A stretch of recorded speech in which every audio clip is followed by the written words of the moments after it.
Hello and welcome to this edition of Northwest Newsweek. I'm Mitchell Ringos. Crown Council, Treaty 3 and the Nuclear Waste Management Organization have signed an agreement that would see nearly $6 million in funding go to Treaty 3 to support a range of initiatives. There's already some backlash against the deal, with one chief taking to social media to air his objections, but the head of Treaty 3 is welcoming the funding. Today, we mark the signing of this agreement in order to continue to build tools in recognition of the jurisdiction of Maniitaki Nakonegiwin and the relationship the Anishinaabe Nation in Treaty 3 holds with the lands and water through the development of a Treaty 3 project assessment process. The announcement was live-streamed this week during the Treaty 3 Fall Assembly. Ogichida Francis Kavana insists the agreement does not imply their consent to bury nuclear waste near Ignace. Instead, the funding will be used to hire experts on the nuclear file and develop a project assessment tool. It will also support a variety of language and cultural programs, outreach and education. Chief Jeff Kopanis of the Ojibways of Onigaming spoke against the agreement. And I understand our people are desperate for economic development, for jobs, for work, for income that every other Canadians take for granted. But I came here specifically in this assembly to fight for the environment and to fight for our traditional territories in Onigaming. Kopanis leaked what appears to be a copy of the agreement on social media, along with a list of his concerns, saying we should not accept approximately $6 million from the Nuclear Waste Management Agreement and pretend this agreement isn't about the project proceeding.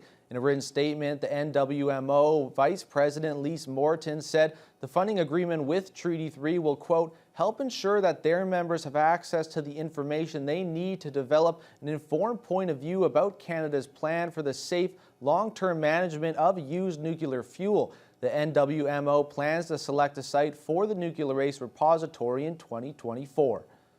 Well, reaction continues to be negative regarding the proposed federal riding changes in this region. A pair of in-person public hearings on the new boundary proposals were held this week in Sioux Lookout and Kenora.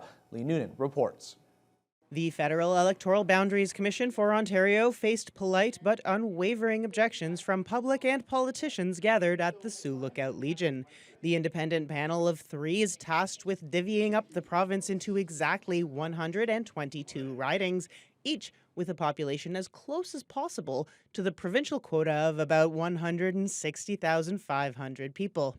In balancing voter parity against other factors, which are communities of identity, communities of interest, historical pattern, and geographic size, we can also have some deviation from the quota. The proposed changes would see the northernmost parts of the province grouped together into one riding, Kiiwetinoong-Mushkegowuk, stretching from the Manitoba border to the James Bay coast. It would include Sioux Lookout and Red Lake, while Kenora and Dryden would become part of a new Kenora-Thunder Bay-Rainy River riding. Sioux Lookout Mayor Doug Lawrence spoke out against the proposal. We prefer the status quo or a riding that includes the districts of Rainy River and Kenora, and lets the city of Thunder Bay and East figure it out. That would be, there's so many common interests in those 2 districts, so much common governance, regional governance already. Lawrence is concerned the municipality's interests would be too different from those of the First Nations that make up most of the Kiiwetinoong-Mushkegowuk riding, while at the same time saying the needs of the small town would be swamped if it had to share an MP with the city of Thunder Bay. MP Marcus Pulowski, who traveled from Thunder Bay to speak at the meeting, expressed concern that the diversity of issues and the sheer amount of travel required would be a challenge for anyone to cover. I went to an event in Big Grassy a few weeks ago. I had to get up at 7 a.m. I stopped for Tim Hortons in Fort Francis on the way and coming back. We spent an hour there. I got home at 9 p.m. A lot of that time there's no cell phone coverage, there's no internet. It's basically downtime. If there was a vote, like there was a vote today, I had to stop in Uppsala. Both Pulowski and Kenora MP Eric Melillo say their biggest concern is for the quality of representation for local citizens. Melillo, whose current riding would be split between the two new ridings, addressed the commission in Kenora on Tuesday. Whether it would be Marcus, me, or someone else representing a riding like that, obviously there'd be challenges servicing that riding in terms of where you'd put your constituency offices and where people would have access to. For anyone who would still like to say their piece, written statements are being accepted until October 29th. Lee Noonan, TBT News. The Transportation Safety Board has released its final report regarding a plane crash north of Sioux Lookout on March 8th. The small aircraft was destroyed, but fortunately, the two people on board suffered only minor injuries. The crash occurred on the frozen surface of Lac Sioux Lake. The Cessna plane was operated by Bemagui Air Base in Sioux Lookout. The plane had left the Sioux airport at around 1 p.m. right after a snow squall had passed through. The plane had traveled around 30 kilometers northwest when it encountered turbulence and another snow squall. The TSB says the whiteout conditions combined with the snow-covered lake below caused spatial disorientation for the pilot, which led to the crash. The agency recommends planning ahead to avoid such weather conditions or climbing above the clouds when a whiteout occurs. The Kenora Airport has just wrapped up some major upgrades to its runway and tarmac. The tear-up and repaving work was carried out between July and September, with the full cost paid for by Ottawa. A media release was issued by the federal government this week announcing the investment of $8.8 million into the Kenora Airport project. The money was used to rehabilitate the runway, one of the taxiways, and an apron. The runway was completely closed for most of September, and flights were limited to smaller aircrafts in July and August. This project comes just 4 years after the airport terminal was rebuilt at a cost of $6.2 million. Provincial MPP Greg Rickford hopes these upgrades lead to an increase in commercial airline flights to Kenora. Kenora's a vital link in the transportation system in northwestern Ontario and an important link between Thunder Bay and Kenora. So we want to make sure that they have all of the tools. We have a brand new airport there brought jointly by the federal and provincial government. And as we emerge out of COVID, we want commercial capacity. It's already has a robust private charter-based business and folks coming in from around the country, especially during the summer, but it can be a whole lot more, and that's what we want to offer. Turning now to the upcoming municipal elections, the City of Dryden will be choosing a new mayor this October. Two candidates are vying for the city's top job, and we spoke to both of them about their goals for the municipality. Incumbent Mayor Greg Wilson isn't running for re-election, which leaves the mayor's seat up for grabs. Retired forestry manager Jack Harrison and current city councillor Shane McKinnon are each hoping to fill that role. Harrison, a newcomer to politics, says his business acumen is what's needed to maintain fiscal responsibility at City Hall. McKinnon says his history in public office and policing make him the right man to manage the OPP file and tackle issues like housing and homelessness. We asked each candidate what their first priority would be if elected. The maintenance and upgrading of our infrastructure, such as sewer, water, roads, and existing facilities such as our arena and our fitness center. Really this means prioritizing the work on our aging assets, like every community in the Northwest Ontario is facing. And we're ensuring that, we're reserving capital to replace in a timely manner, without affecting the daily lives of our citizens. I am so afraid that people are really going to succumb to the elements if we don't have a warming shelter of some kind. And it doesn't take long to walk around the community on a cold night to find out that there's not many doors open to anyone who's seeking shelter. So that is I think that's an emergency priority for the community. Harrison also emphasized the need to engage the community on the proposed nuclear waste site near Ignace, with McKinnon adding that he would put the issue to a referendum and lobby for Dryden to get the same status in the decision-making as Wabigoon and Ignace. Meanwhile, in Nipigon, the voters will be electing a new mayor for the first time in 16 years. Current Mayor Richard Harvey has decided to run for a council position instead, leaving two new candidates battling for the mayor's seat. Nipissing voters will have the chance to mark a ballot for either James Folds, himself a 16-year council veteran, or Suzanne Kuko, a first-time candidate with experience in tourism and economic development. Both candidates point to a housing shortage and supporting Nipissing's aging population as key issues. My top priority would be to develop a strategic plan for our town. There hasn't been one, to my knowledge, since 2012, and I think we really need a strong roadmap with vision that can point us forward and upward. My top priority is basically just working within the community with organizations to maintain what we have, and then look at what council wants to do to move forward. We review our strategic plan, which we have in place. A lot of things have been accomplished over the years, and we add to that list. Folds says his many years of experience on council and with local boards make him the best person to secure funding and work with other levels of government. Kuko says the breadth of her experience working with young families, owning a business, working in tourism, and 6 years as economic development officer would bring new skills to the town hall. The full details have been revealed for Thunder Bay's first French language public elementary school. Officials with the Sudbury-based Grand Nord School Board have purchased the former Edgewater Park School, and they're getting ready to start renovations. Jessica Clement reports. Local families will soon have another option for an all-French elementary school. The former Edgewater Park School was recently purchased from the Lakehead School Board, and the city's first francophone public school is set to open next September. The Grand Nord School Board currently has 22 schools across Northern Ontario, and Director of Education Sebastian Fontaine says it was a good opportunity to finally open a public elementary school in Thunder Bay. We covered all the Northwest, and Thunder Bay is a big city in the Northwest, a big urban region, and we were not there. And some parents that are a right holder for the French education would like to have a French public education, so that's why we decide to work on that project to be able to be part of the French community in Thunder Bay. Local Francophones currently have just a French Catholic elementary school in Thunder Bay. École Franco-Supérieure is located on River Street on the other side of the city. There's also La Vérendrye High School for French Catholic students.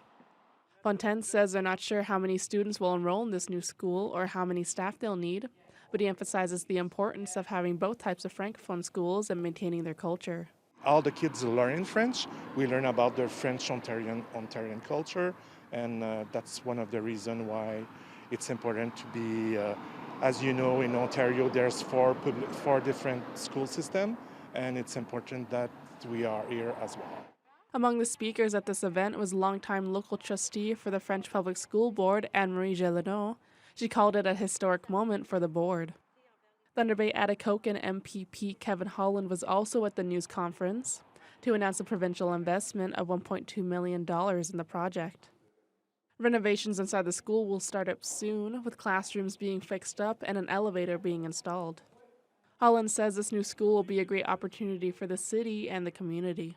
We do have the elementary and the high school French programs now, but nothing offered through the public system. So this will offer those who want to educate their children in the French language, but in a public system without the religious component, that opportunity. So I think it's really a great investment to be making in our community. The school board will hold a public assembly on November 9th to speak with parents and get their feedback on what they would like to see in the new school.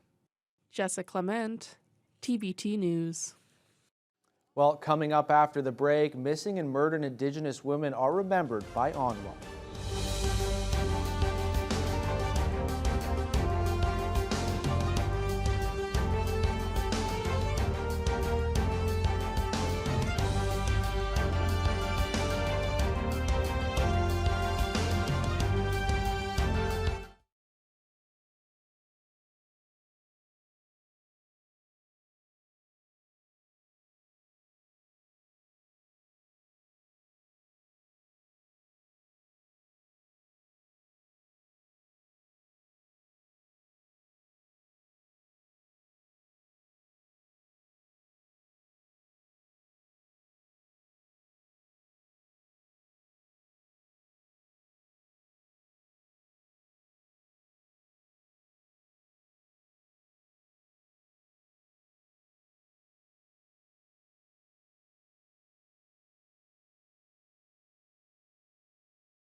Welcome back. Now, Tuesday marked the National Day of Action for Missing and Murdered Indigenous Women and Girls. The Ontario Native Women's Association held a Sisters in Spirit Vigil in Thunder Bay with a special appearance by National Chief Roseanne Archibald. Mike Lang reports.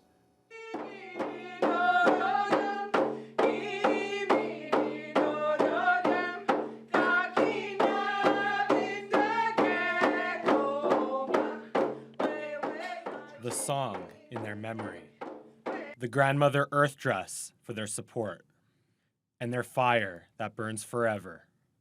That is how Indigenous women who were victims of violence were remembered at Onwa's Sisters in Spirit Vigil. National Chief Roseanne Archibald was in attendance to spread a message of hope. I always hold a space and a vision for our women and girls and Two-Spirited being safe and protected and loved and cherished and respected. A lot needs to get done for that vision to become a reality, however. Onwa Executive Director Cora McGuire-Surrett was a victim of sexual violence, which she says was due to her Indigenous background. She's been fighting for acknowledgement of the problem and meaningful change. When we open up this space, when we open up that trauma, we always have to have that healing space and that healing opportunity. We look at healing opportunities, and we also look at change, that systemic change, that we demand action for the families who don't have answers, that we demand accountability and justice today, not tomorrow. McGuire-Surrett is a relative of the late Jamie McGuire, who was found dead in March 1994. The cause of her death remains unsolved to this day, which places her among the many unreported cases of murder and violence in Indigenous communities. McGuire-Surrett is concerned that those numbers will continue to rise if immediate action is not taken. Violence is underreported because the systems are failing us in whatever system you're looking at, whether it be the justice system, the policing system, the healthcare system. All of the systems still have that systemic racism built within. And until we have strategies to be able to address those challenges, so that way when women report their violence, that first of all, they're believed and they get access to supportive services to help them through that, and then they get accountability. That's the change that needs to happen. While the Sisters in Spirit Vigil is an important step in raising awareness of violence towards First Nations women, McGuire-Surrett and Archibald made it clear that this is only the beginning. They stated that First Nations women need to stop being dehumanized and greater investments must be made for their safety. Mike Lang, TBT News. The second ever Truth and Reconciliation Day was marked in communities across the region last Friday. The Grand Chief of NAN attended a flag-raising ceremony in Thunder Bay as part of a bigger effort to indigenize spaces throughout the city. Lee Noonan reports. The public came out in numbers for the solemn event, including survivors, families, and many local politicians. The survivors' flag was raised to half-mast in mourning for the hundreds of children who never came home from residential school. And speakers at the event didn't shy away from some of the hard truths commemorated by Truth and Reconciliation Day. They also expressed hope that the sea of orange shirts might indicate a real step towards that reconciliation. Honestly, there comes a time when things like TRC, OSD, it becomes a generic term and it kind of loses its impact. And every now and then we just kind of need to be shaken up and just reminded, okay, like this is horrific, this is what people are suffering from, this is what's impacted our communities. Derek Fox, Grand Chief of Anishinaabe Nation and himself a second-generation survivor, spoke about the importance of bringing the dark history of residential schools to light. No one wanted to talk about it, including my own family, so it was good to share a little bit today. Like I said, we're on this path of truth and reconciliation, and I believe we're just beginning. Fox says he hopes it won't take another 150 years to repair the damage caused by residential schools. Patty Haidu, Minister of Indigenous Services, says she strives to be part of that solution, but also acknowledges that the federal government and her ministry are colonial institutions that were built to control First Nations communities. The federal government has had a long and colonial history of essentially oppressing Indigenous peoples. Despite the somberness of the event, Wilkinson says it was heartwarming to see the occasion embraced by so many. I was actually at one of the first Orange Shirt Days that was organized by an elder at Pope John Paul II, gosh, almost 12 years ago. And he looked at me as we were finished, because it was just him and I, we did a ceremony, and he said, I really hope this takes off. So to be able to stand here and see that and know that there's another event happening and there's a walk going on and there's all these different things going on, it's like what he was hoping would happen, because he was a residential school survivor. So what he was hoping would happen is happening.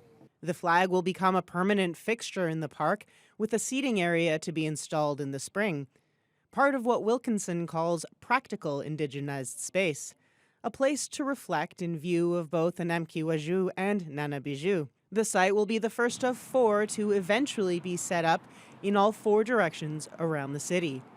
Lee Noonan, TBT News. Well, hospitals around the region are helping the Memo Group fill their latest ocean container. Details coming up right after this short break.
Welcome back. Now, like we were saying before the break, a region-wide charity group is celebrating a major milestone and achievement, as volunteers with Memo have recently filled their 100th ocean container with medical equipment and supplies to be shipped to third world hospitals that need it most. Over the past 18 years, Memo has shipped sea cans full of donations to places like Cuba, Nicaragua, and Liberia. The group's main focus recently has been on Zimbabwe, where this latest container is headed. Much of the contents come from clinics and drugstores, along with hospitals from all around the Northwest. We're supported by district hospitals, like we just got a pallet of medical supplies from Lake of the Woods Hospital, Atikokan, Geraldton, Nipigon, Manitowaj. Basically all the district hospitals supply us with medical equipment that is, most of it is still good, but not necessarily state-of-the-art, but it's better than having nothing like they do in Zimbabwe. Well, Federal Minister of Indigenous Services Patty Hajdu is weighing in on the alleged undercounting of the Indigenous population in the Thunder Bay area. According to Stats Canada, just over 15,000 Indigenous people were accounted for in the 2021 census. That's an increase of 11.5% from 2016. However, researchers with Our Health Counts Thunder Bay estimate the local Indigenous population is actually in the range of 23 to 42,000, about 2 to 4 times more than the Stats Canada census. It's believed that many Indigenous adults chose not to participate in the survey. Haidu says the true numbers are important in order to secure improved resources at the federal and provincial levels. StatsCan is going to have to look at how they get accurate counts of who's living in urban centres so that cities and communities can do proper planning. We do know that the Indigenous population is the only population that's growing at an astronomical rate compared to other non-Indigenous populations, that we need to transform ourselves as communities and understand that this is our population and that everybody deserves a fair chance to succeed, and that when people have confidence that systems and services and design supports are there for them as well, that we're going to have a much stronger community. Well, that wraps up all the time we have for this edition of Northwest Newsweek. Thank you all for joining us, and we hope to see you next time.